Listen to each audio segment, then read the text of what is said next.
Good evening, everyone. Thank you all so much for joining us this evening for an evening with Clyde Butcher, conservationist and photographer. I'm Della Scott Ireton. I'm the interim associate dean for the College of Arts, Social Sciences, and Humanities here at the University of West Florida. This evening, it's my pleasure to welcome you to the first installment of this academic year's Experience UWF Downtown Lecture Series. This series showcases scholars of outstanding prominence who promote the value and role of liberal arts in the building and sustaining of our contemporary culture. Special thanks to the Pensacola Museum of Art, our partner for this event. We appreciate them so much, as well as the John C. Pace Symposium Series and the Panhandle Tiger Bay Club. A little bit of housekeeping. If you're looking for restrooms, there's some downstairs, there's also some at the back of the room on the right. And please allow me to remind you to silence your cell phones this evening. We're so excited to have the extraordinary Clyde Butcher with us. So please allow me to introduce Nick Krogan, who is the director of the Pensacola Museum of Art, and he'll introduce Mr. Butcher and his extraordinary exhibit.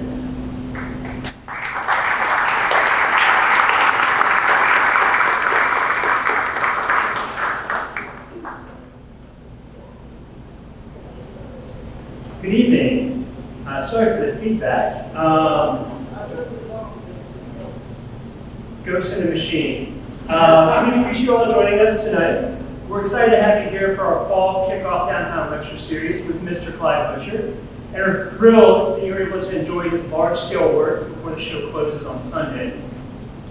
Before we get into tonight's main event, I wanted to acknowledge a few important people whose behind-the-scenes hard work here at the PMA made this exhibition a reality.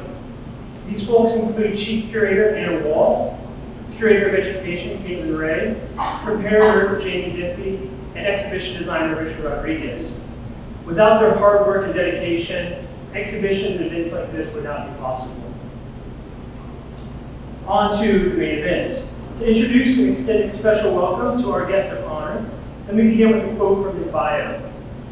Clyde Butcher is an acclaimed photographer who has made it his mission to photograph and document wild and natural places across America for the last 50 years. He grew up in California, but relocated to Florida, finding his peace and his life's mission within the Everglades. Clyde has been called the next Ansel Adams by Popular Photography magazine, who was awarded as a humanitarian for acting for the betterment of his community, and recognized as a conservationist for bringing issues to the forefront of public consciousness through his art. His photography transcends political boundaries, challenging us to work together to protect natural places across the globe. To tell you more about his photography and the wild places that he has ventured, please join me in welcoming Clyde Butcher to the PMA of Pensacola.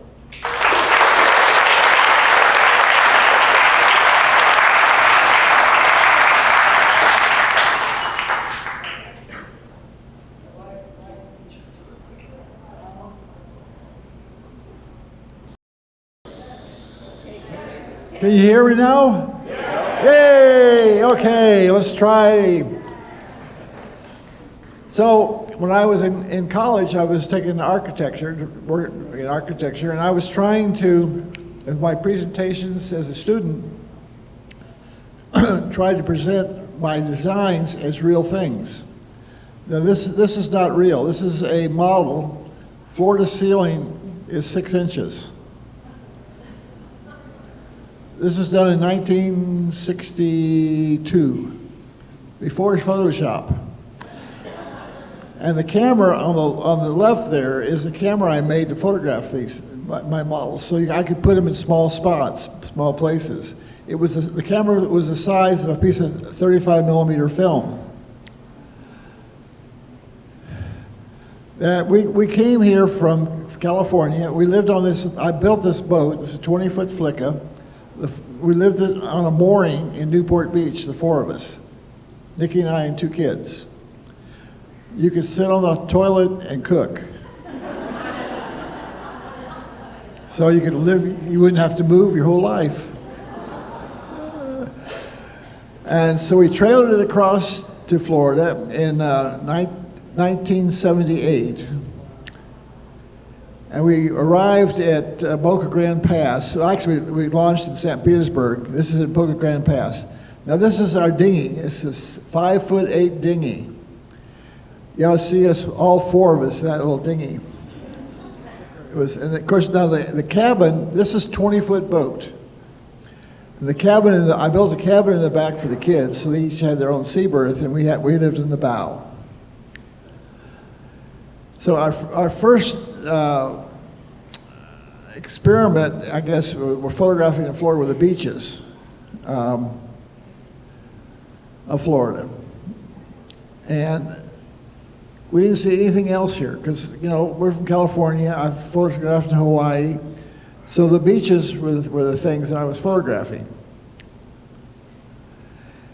But one day, we were going to an art show in Orlando, and we passed this little museum. It was called...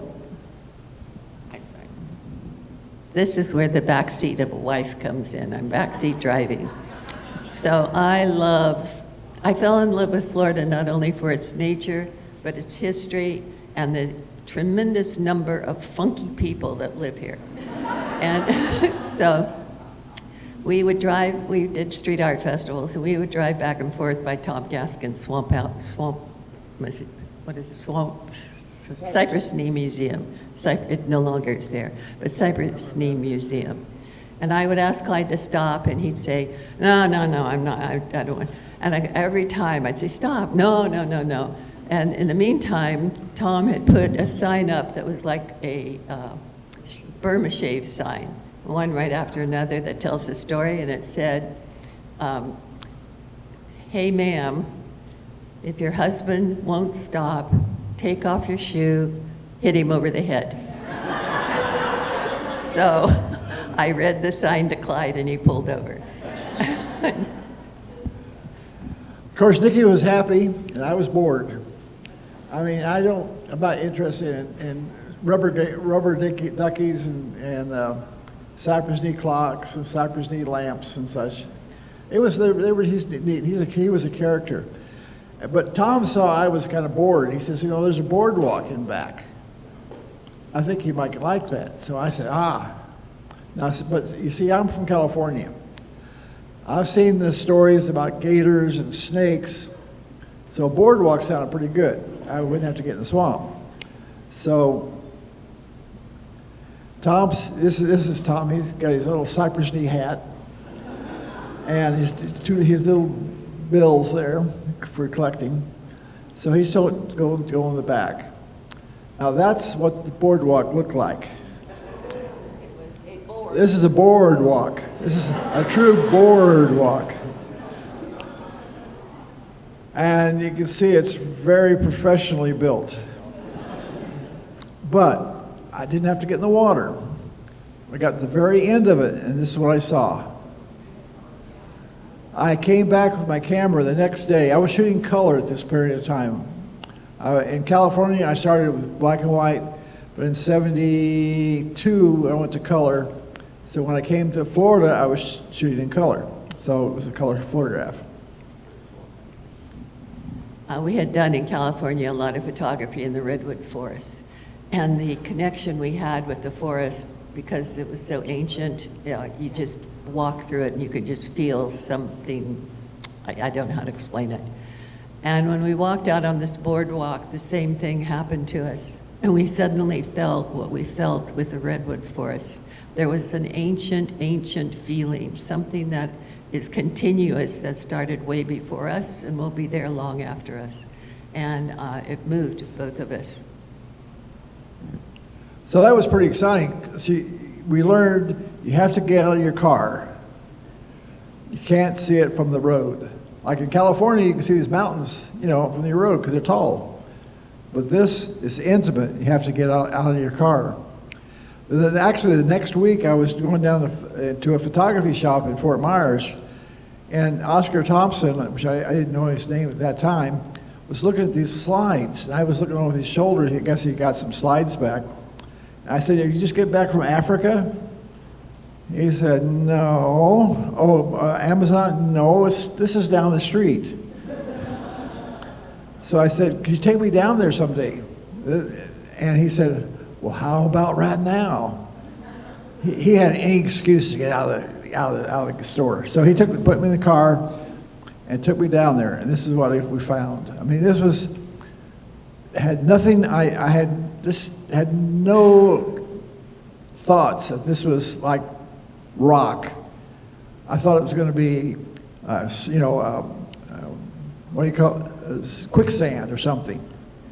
But most of Florida is coral, rock. So I was shooting a lot of Florida in color. This is a creek up into Telegraph Creek. 6 Mile Cypress, Everglades, and I was in the boats.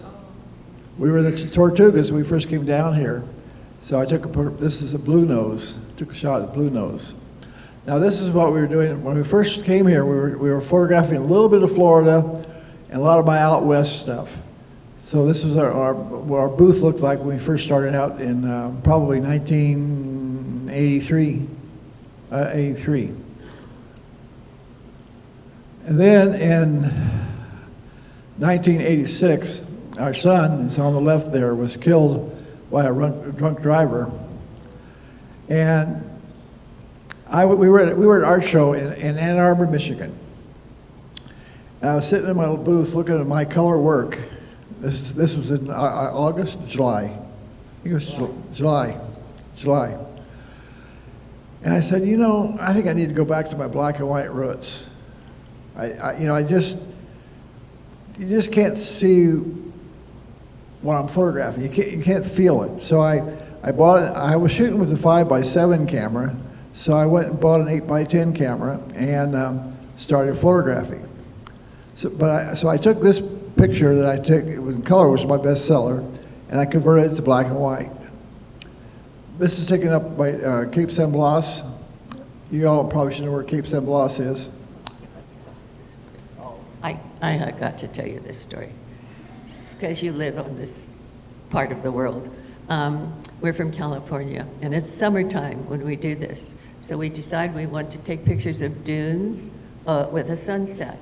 So we come up to the Panhandle here, looking south over the Gulf of Mexico, and the sun sets over that other way, over land, and we're going, whoops. But to us, we lived on the coast, we lived on a boat, the sun set over water, and we just never. So after a few days, we found this place. It's the state park, near the state park. There's actually a house there right now. But we found this area, and I thought we had a composition set up. But we were looking and said, I think we should go over about 10 feet. Of course, if you go over 10 feet, you've messed the shot because you've got footprints. So we spent all day making a decision. So the next day we decided we moved over to the next spot. And then I wanted the sun in, it's hard, this is really a difficult shot to do, to get the sun in the picture and get detail in the foreground. What was happening, it was great clouds, but the sun would stop right at the front of the beach. Wasn't getting any sun over the sand, so I wasn't getting any texture, I wasn't getting any shadows. So we sat there for the next 4 days, waiting. It was hard work. We had our beach chairs, umbrellas, ice box. It was tough. So I think it was about 4 o'clock. I said, no, we're never going to get this shot. Let's just go home. And Nikki says, we've been here a week. I think we can wait another couple hours. So actually, 20 minutes after I was going to pack up, it happened. I could just see packing the gear up, and then the whole thing lights up. But I was able to get two shots. And that was it. That 1 week's work was two negatives. Now Nikki was doing hand painting in black and white, the art shows, and she was doing well. Uh-oh, I think she wants to say something here. Yeah, we've been married 59 years, so he's used to it. I do black and white photography, and then I hand paint it, like you see the old-fashioned postcards. And Clyde wanted to go to black and white, and we made our living at the art festivals, and I was also doing them. And I thought, well, I was making enough that I could pay for basically basic stuff. You know, we could survive. Together, we were able to save up enough for our children's college education and stuff. But I really wondered if black and white would sell because it doesn't match it. It doesn't match anything. But I thought this is part of his grieving process. After our son died, he needed to go through it, so fine, you go ahead and do it. So this is what happened. So I took all my color work to the dump, about $400,000 worth of stuff, and watched the machines run over it all. He saved his negatives. Yeah, the negatives I still have. Not all the way, but it would have been hard to come back. So then I started out shooting. This is one of the first pictures I took, was moonrise.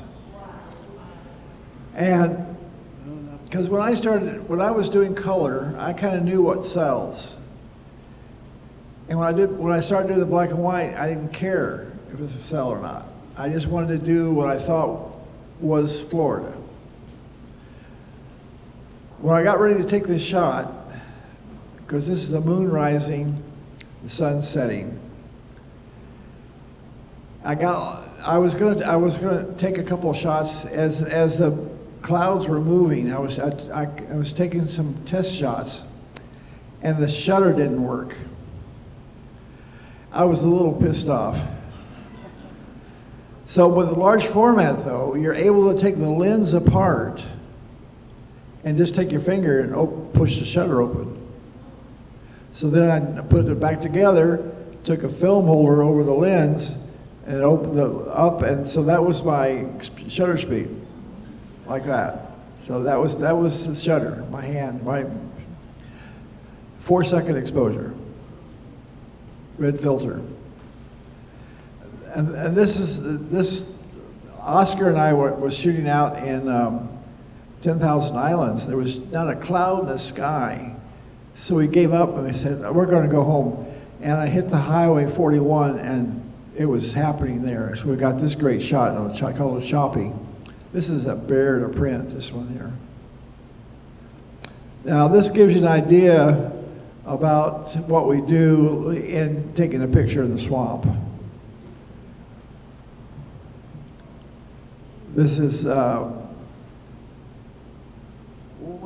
stick. What a stick is for is amazing.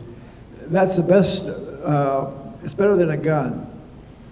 If an animal when you have a problem with an animal, you have a snake or something, you take the stick and just push him away. Or a gator comes, you hit him in the nose. You don't want to hurt an animal, because if you hurt an animal, they get upset. They might attack you. So now we're just wandering around looking for a shot. I see a shot. This is how I work. You didn't see me with a camera making the composition.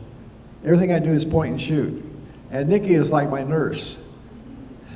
And normally when we go out for a period of time, she'll have a backpack of film, and I'll carry the camera and stuff. So we usually have 2 backpacks. But we're just doing a local shot here. And that's the dark cloth, because you have to have a dark cloth to focus the camera. You can see this is very fast. This is like shooting with an iPhone, right?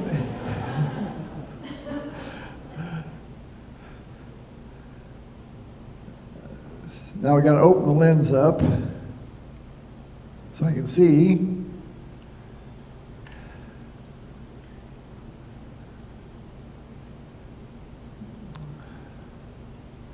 Well, we got to put that back. This has got to get a film holder out for me. Now, if I take one picture a day, it's been a good day. If you can find one good composition in a day's time with any kind of camera, you're doing great.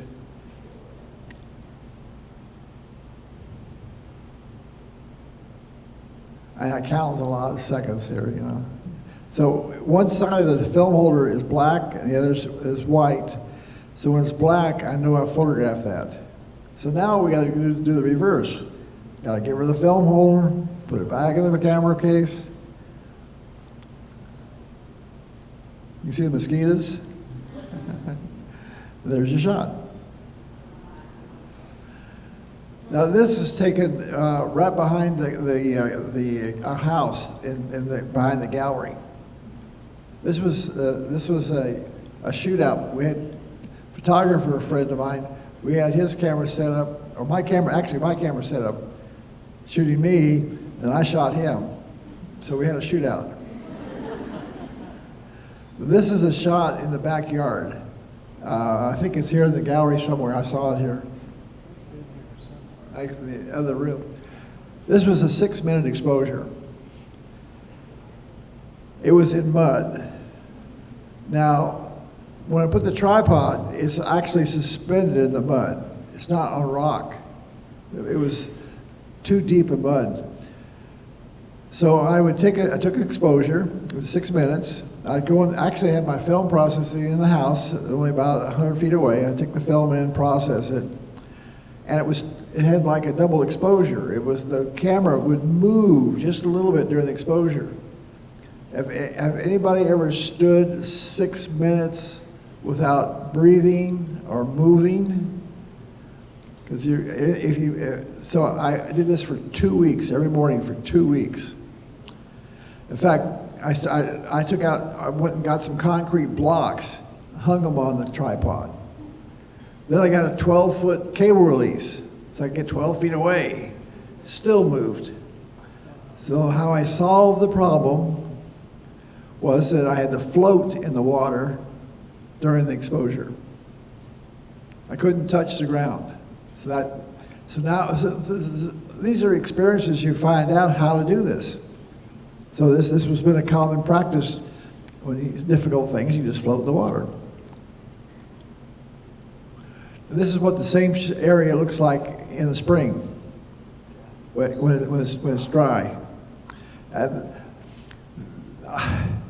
this is serious mud. Those are little birds' footprints there.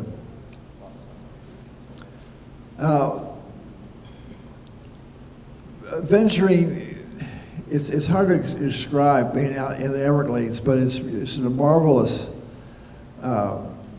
it's just so organic, it's so primitive, it's just, well,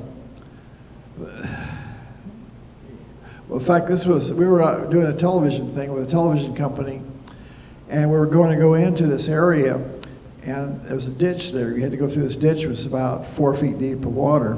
I did my first step in there, I said, everybody stop back. I got to take a picture, so I had to take this picture before we went on. So I was in about 4 feet of water when I took that shot. And sometimes I use bicycles. There's actual somewhat trails back there. You can use bicycles to commute. This is Fakahatchee. These bromeliads are all dying because of a beetle. Just like the trees up north are dying of beetles. This is like a cathedral it's just a gorgeous place. Spooky. Now, this is another group of television people from Gainesville. One thing, you don't have to worry about the people's names because they got all these masks on. Now, Mike Owens, the ranger, there's probably 100 mosquitoes around his face. He's smiling, he's having a good time. I just can't wear those things. And then we have the other guy that hasn't got a mask on, one of our redneck friends. So we're venturing off into the woods for the Ghost Orchid. This particular year, this one was up about 13 feet, so we had to bring in ladders and tall tripods and so whatever it takes to do a shot. There's the Ghost Orchid. We did this 3 years in a row. Now this is, you see that little, there's a little flower there? That's the flower. Flowers in the Everglades are, you know, they're very beautiful, but they're very small. Mushrooms. See, I'm actually sitting in the water there. I'm not standing, I'm sitting in the water. Now, one of the things, when I can, I take a canoe to carry the camera gear. Not me, but the camera gear. Because you don't want to waste your time getting in and out of a canoe. So I just walk the canoe around. This was an orchid. I call this a Christmas orchid. They were all over our backyard. Canoes are really a beautiful thing to get around the Everglades. This is a buggy road. When the water is high, all these buggy roads become channels for boating. I think the Indians got around a lot of times with these. They made little roads when it got wet. There's this silly camera. The cameras you have here in the museum is a 12 by 20. It's ridiculous. It's like taking a television out in the field. How much does it weigh? The camera and lens is only 50 pounds. Then the film holders are another 35 pounds, and the tripod's about 20 pounds, and it keeps adding up. But you can get some nice shots. But the flowers, do you think of Everglades as flowers? There's all kinds of flowers. These are white. These are actually white flowers. They call them swamp lilies. I'm sure there's a scientific name for them. But we have yellow flowers, blue flowers, purple flowers. Okay, obviously we love nature, but we love it because it's beautiful. We don't know the name of everything. So that yellow flower is beautiful. The blue flower is beautiful. So that's how it goes. Well, how many flowers knows this white flower know the name of a blue flower? They don't care what its name is. Yeah. So this is how we get around. Just carry our camera in the canoe, walk it around, because when you don't know what you're going to see, and getting in and out of the canoe sometimes not that easy. You don't want to dump your equipment, lose $10,000 worth of equipment. So basically, guys do a lot of walking, pulling the canoe. Now, the foreground looks like grass there. It's actually water. It's so clear you can't even see the water. We're back in Fakahatchee, doing another thing for a PBS special.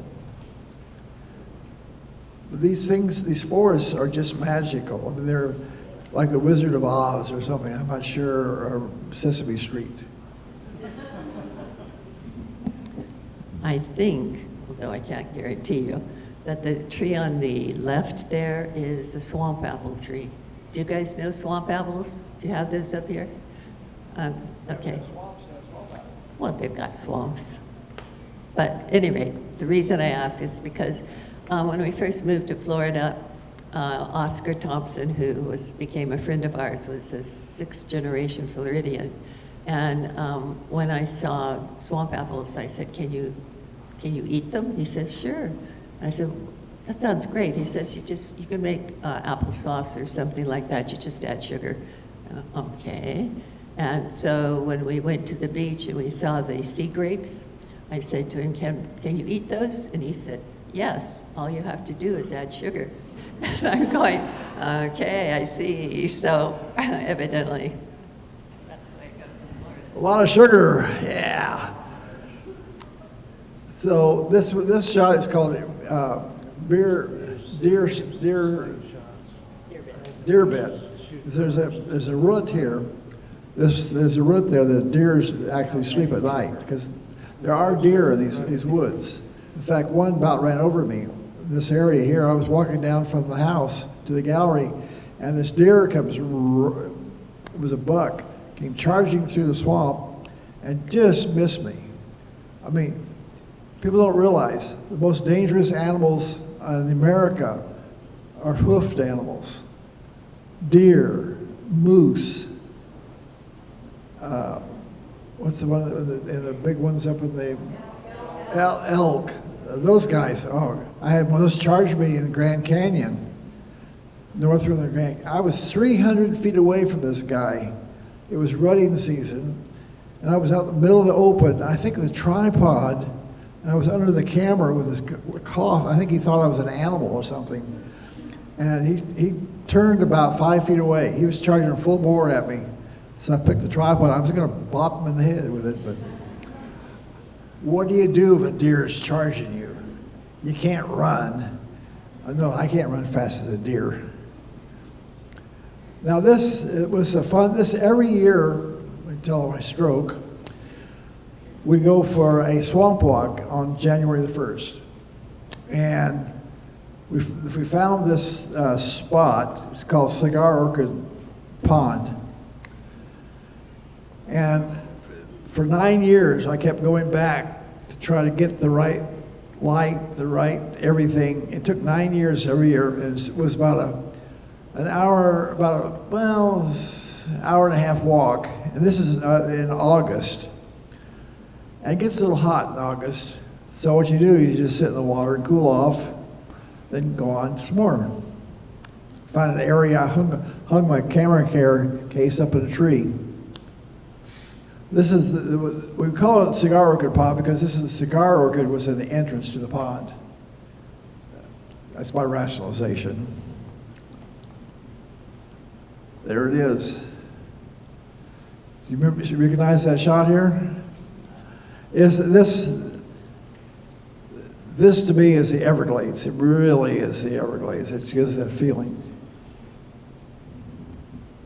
How many of you know resurrection ferns?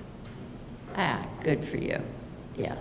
This is the thing that makes so many of the trees in Florida look so beautiful, is the resurrection ferns, and they have the beautiful name. I love the name too. So he had to have everything right, including the resurrection ferns on there, and that really makes it a nice soft picture. When the resurrection ferns aren't resurrected, they're like dead, just like a dead limb. So I had to have the right light. This is like this was only about a 3-minute exposure. So I couldn't have any wind. I couldn't have direct sun. I needed to have nice grass in the background. So there was all kinds of things that had to work together. Now, if I had digital camera at that time, I probably could have taken it quicker because I didn't have to worry about the wind. Because 150th of a second is different than 3 minutes. Now this is the area that I normally don't do. I don't go in the woods in the spring when it's dry because the rattlesnakes and all the animals protecting their water holes and everything. But I wanted to see this area when it was not wet, give the feeling of what it was really like. You see the line on those trees? That's the normal level of the water there. So it's up to my chest. But I wanted to get the feeling of the whole swamp. That picture's here somewhere in the gallery too. But there's this 10-foot gator laying in the back there, which my wife was keeping an eye on it for me. Because those guys can move quick. We had one jump at us. It was a stupid thing. We were trying to photograph this gator. We were coming up on a canoe. We had the movie camera on a little float in front of the canoe, and we're going up to him and up to him. We're about 8 feet away, and he gets all four legs and roars at us and jumps at us. So when something like that happens, you raise the camera up. He didn't get us, but we looked at the film, he was under the canoe before we raised the camera up. It was 3 frames. It's 30 frames per second. 1/10 of a second. He moved 8 feet. So you don't have to worry about gators, because they want to get you, they'll get you. So you can't worry about it. That's the key. Now this, I do so much silly things. I wanted to photograph this area in low water, but it was, I think it was only half a mile to get to the shot and back. It took 7 hours, because every step we were in about about a foot of mud. You can see I'm tired. But I wanted to get this shot. I wanted to get the complete ecosystem of those roots there. And one of the times that in Florida, we just have great clouds here. And we were on our way to Miami, and I always wanted to photograph these trees, but normally in the morning, this was like 10 o'clock in the morning, there's no clouds, because I'm looking west, and normally in the morning, the clouds don't come up until 10:30, 11 o'clock, 12 o'clock. So they're perfect. So wear my dress clothes and dress shoes, and I just dropped the camera in and took the shot. But you can see where these clouds are just really outside, and the storm in the background. One of the things that's kind of scary is the lightning. Now here's a silly camera again. I have to tell you my lightning story. Okay, we're standing in a puddle. He has his tripod kind of in the puddle. Yeah, a water puddle. and there's a lightning storm going on in the far distance. And you can hear it booming and you see it striking. And he puts his arm around me. And I said, no, you did not. You got your hand on the tripod and not around me. Because I am not doing this.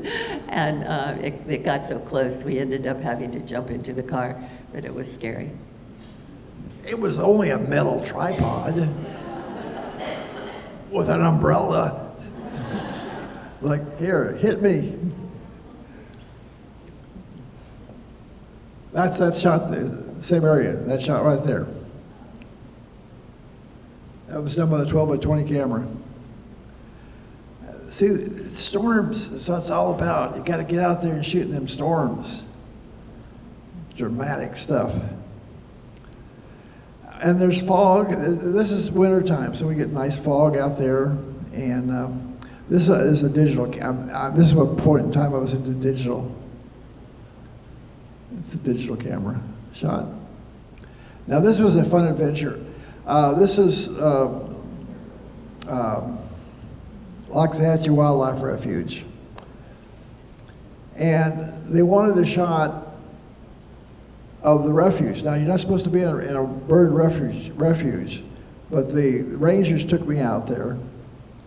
And so I could take pictures of it for the historical. Now I'm shooting on this airboat with the tripods up about 7 feet, and the boat's up a couple feet, and it's going to be a 1 second exposure. Now, have you ever took a 1 second exposure on a boat without a stabilized camera? Difficult. So there was 2 guys and 2 women on the boat. So I asked the guys to jump out of the boat and study the boat for me, because there's gators here. There's all kinds of gators around this area. And the guy said, oh, I don't get my shoes wet. I look around and both women are already in the water. So is there some story there? I don't know. So, yeah, it's the storms are great. You know, it's just, I don't know, it's just something else. You have to realize the Everglades is 3 feet high. That's a high point. And a lot of the times is waiting, and you put bags over the camera, plastic bags, you use an umbrella, and you sit there in the rain, and you wait, and you wait, and you wait, and all of a sudden, sometimes the clouds break, and that's what I got. That was like 10 minutes after that shot. It just broke, and then bam, took a picture. This is the largest cigar orchid in the world, but a hurricane got it a couple of years ago, so it's gone. That's 8 feet across. To me, this shot shows the Everglades. The Bladder words, you have to understand the Everglades, but it's all the elements that are involved in the Everglades are in that photograph. And this is a mahogany tree. I don't know if you know, but we have mahogany tree. Mahogany. These are mahogany trees. We do have mahogany trees in the Everglades. Here's that silly camera again. But as you can see, I'm the anchor. I'm the anchor for the boat, so I need film. I pull the boat over and get the film. So that's my backpack, is that boat. But there's a picture. Now see, when I'm in the water, you feel like you're in the water because I was in the water. And you can't do that from a boat because you just have to be there to get that feeling. I think that's in the other room. Somewhere. Now this is an area that I've been photographing for years. This was done in 1989.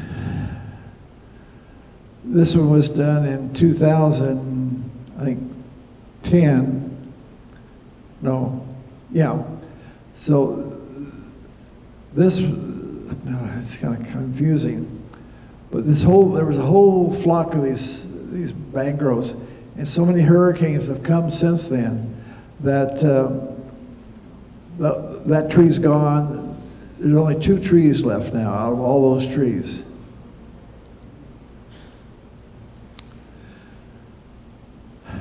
I had fun with this guy. Okay. We've got a little boat with a 5 horsepower motor. And I did a presentation at the library at Key Largo. And this guy was so excited about what I was doing that he says, "Can I take you out and take some photographs of my boat?" I said, "Sure." I didn't realize he had a boat that has a 300 horsepower engine on it. It goes fast. Different than a 5 horse. But he never ever stopped to watch a cloud build, explode, and blow up. I don't know if you've ever done that, but we were here for about 2 hours? Well, we were there for about 2 hours. Oh, this is a different spot. This is a spot, we were chasing clouds.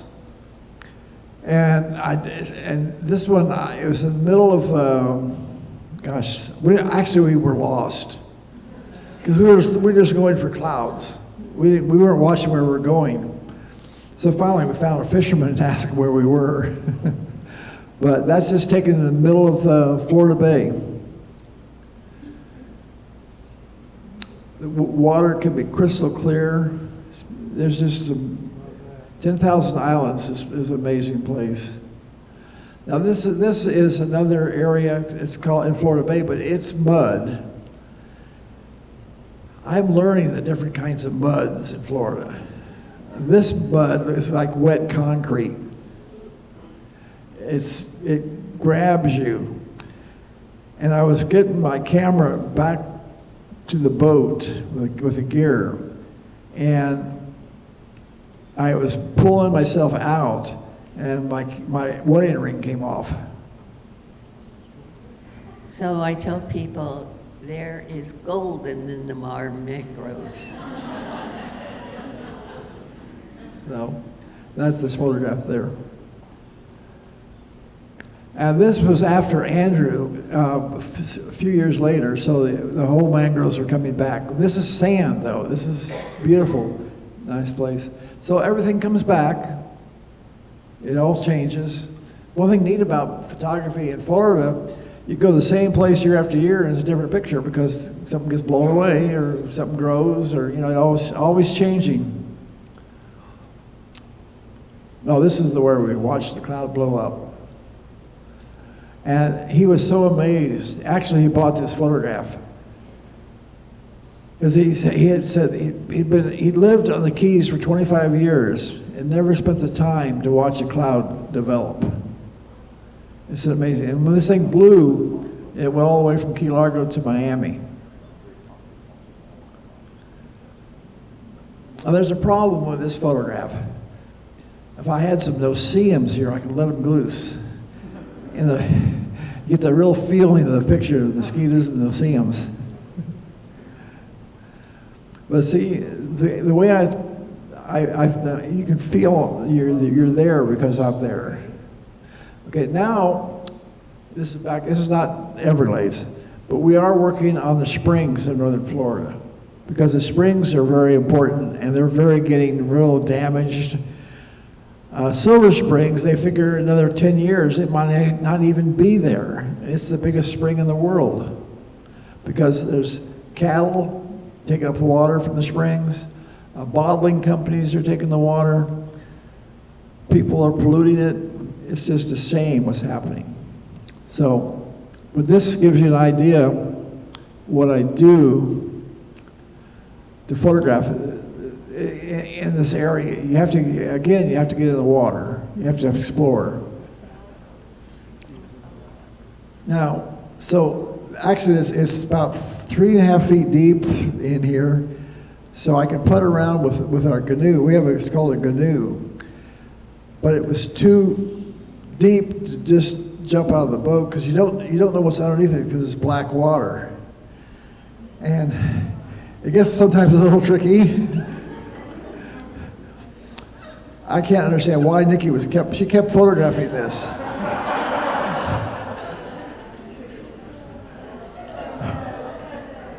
I can't believe we didn't tip the boat over. I don't know.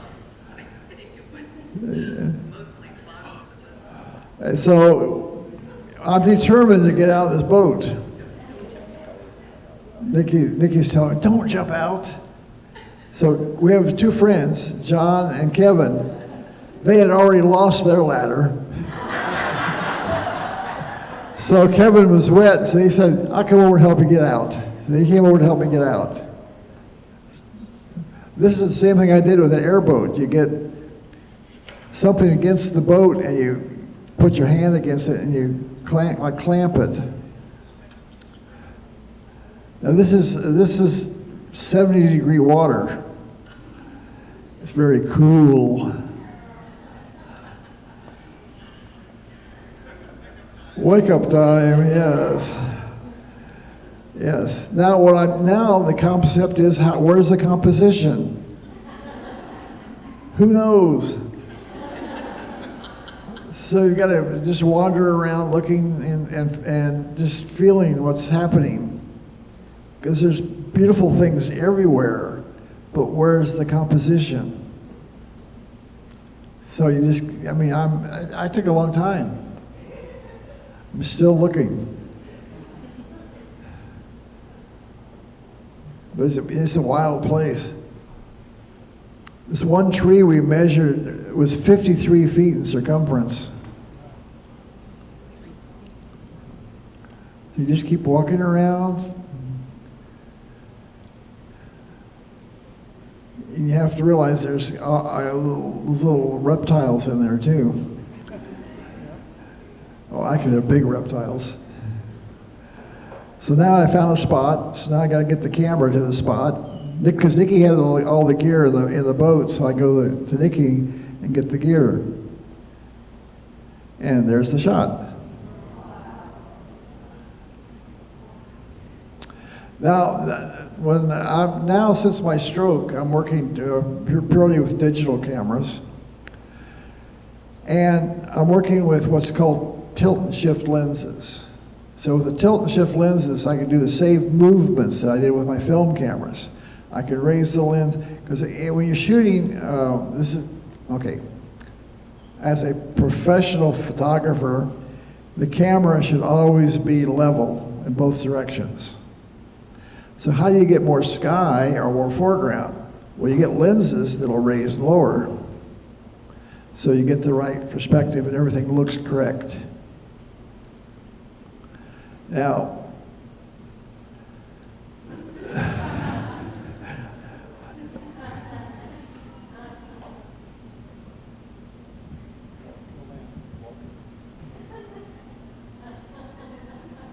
I'm getting it figured out.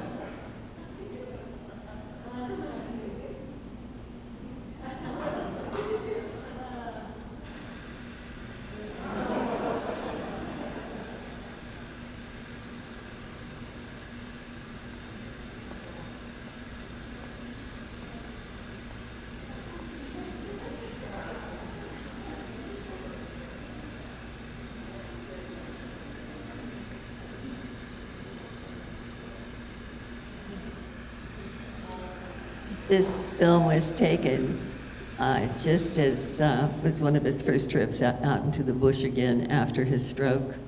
And since then, we've been out in the bush a lot with his walker. And I tell people, he takes his walker where no man has taken a walker before. That's true, because I've had it at least 2.5 feet of water. Maybe more. That's the picture. I'm sorry. Yeah. This is one of my favorite oak trees. This is a new walker. The other one got runt.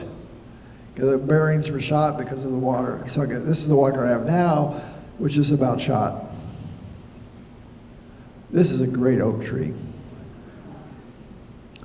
Now, Jackie and her husband started with us, working for us in Jackie, there's Nikki, and there's Nikki.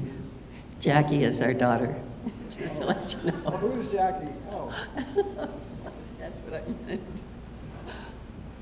Who is Jackie? Yes, that's our daughter, and our son-in-law, Neil. So they started working with us year 2000. This is a photograph behind them that's hanging in the Fort Lauderdale Airport. It's Fort Lauderdale Airport. It's 6 foot by 16 foot.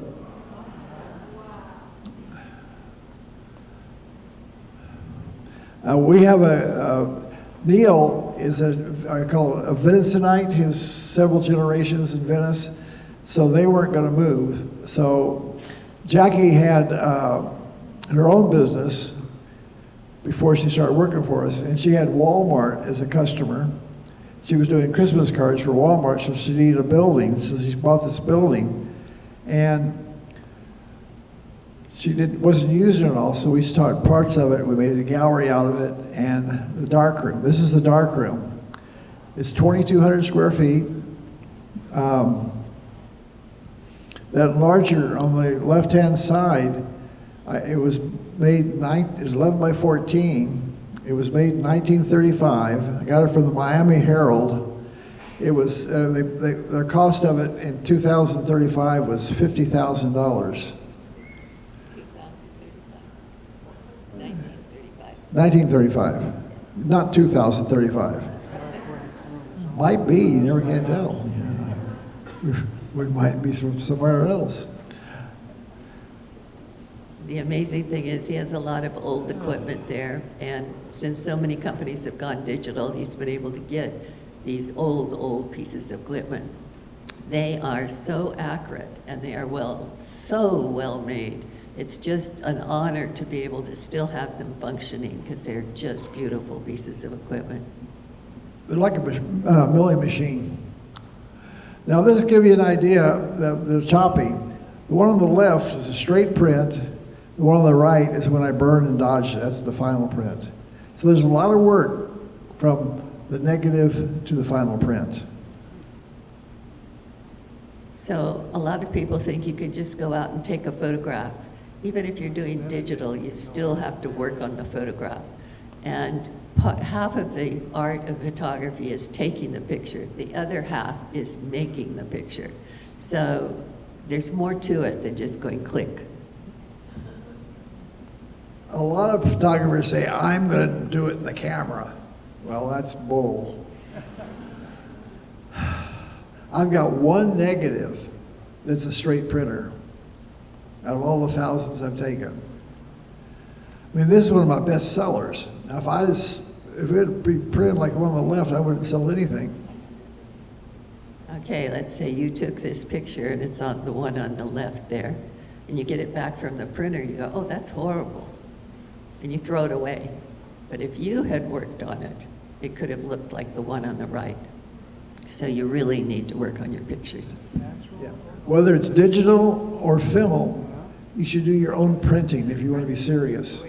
You can't, if you send it off, you might have to send it off 4 or 5 times before you get it right. Oh, this is what we call Big Bertha. This is the 12 by 20 enlarger. I got this from a printer in Miami. He called me up and he said, we have a camera over here, we're going to throw it away because we're going digital. So I ran over there with my little Toyota to pick up this thing. I said, oh, you mean it's the big camera? So I had to go back I had to take a forklift to get this thing on the truck. Clyde took it, it's actually a camera, and he turned it into an enlarger. So this is what he uses to enlarge his 12 by 20 negatives with. So you just have to understand what an enlarger is. It's very simple. These are the trays that we use. These trays, the whole length is 36 feet.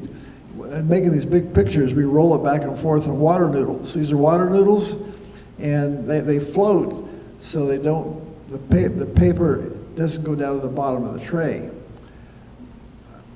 Each tray holds 10 gallons of chemicals. This is our scientific hanging system.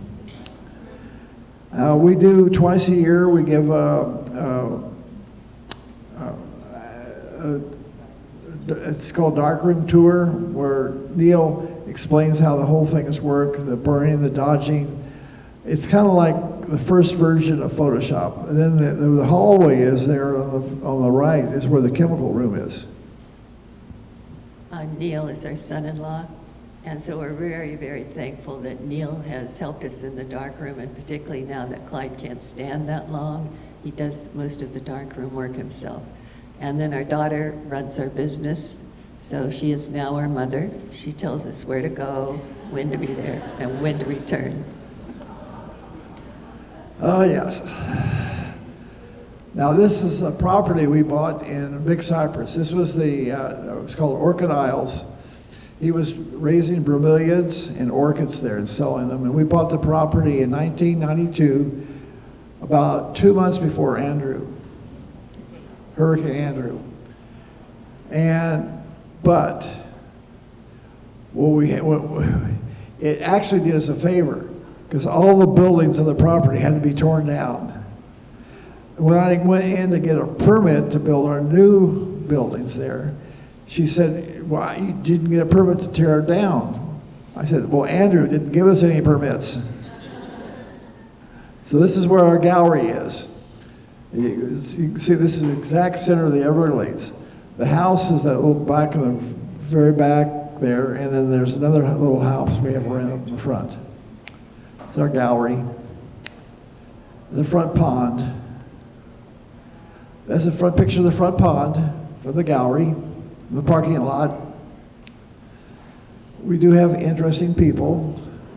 President Carter wanted to see what I did for many years, and he finally got, every year between Christmas and New Year's, he takes his family on a tour, on a vacation together doing something.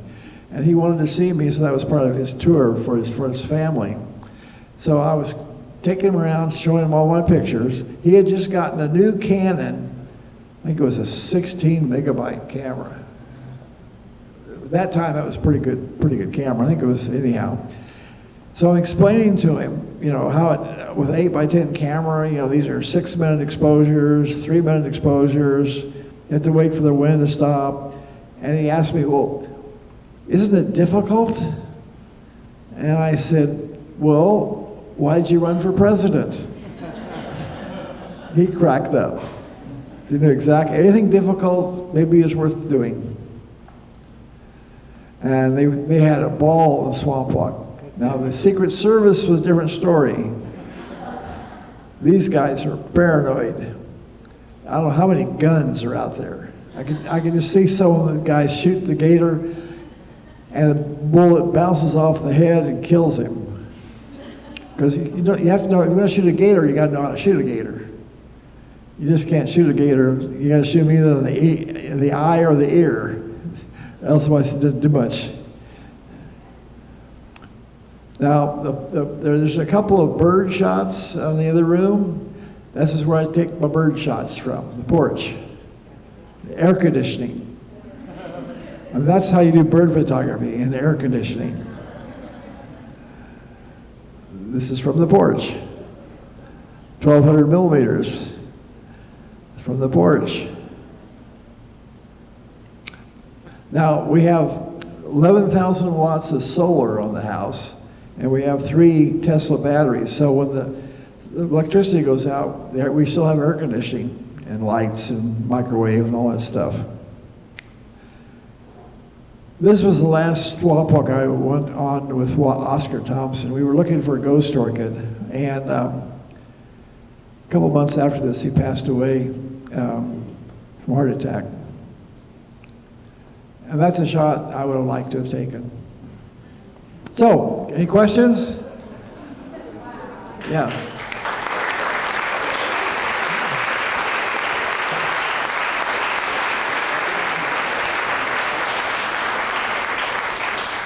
Yes. I've got a twofer for you.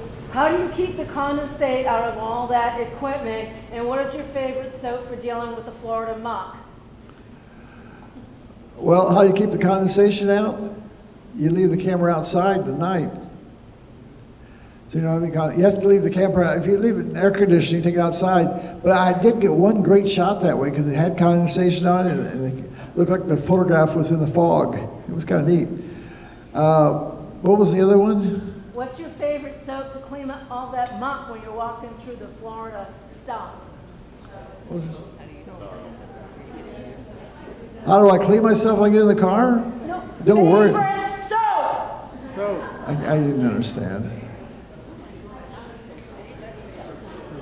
Favorite soap! Your clothes. Favorite soap! F-A-V-O-R-I-T-E-S-O-A-P. What kind of laundry detergent? I'm assuming you know I have a washing machine. You put him in the washing machine. I'm at the shower. In the shower. It was meant to be a joke, but... Oh, yeah, okay, sorry, okay. So anyhow, yeah.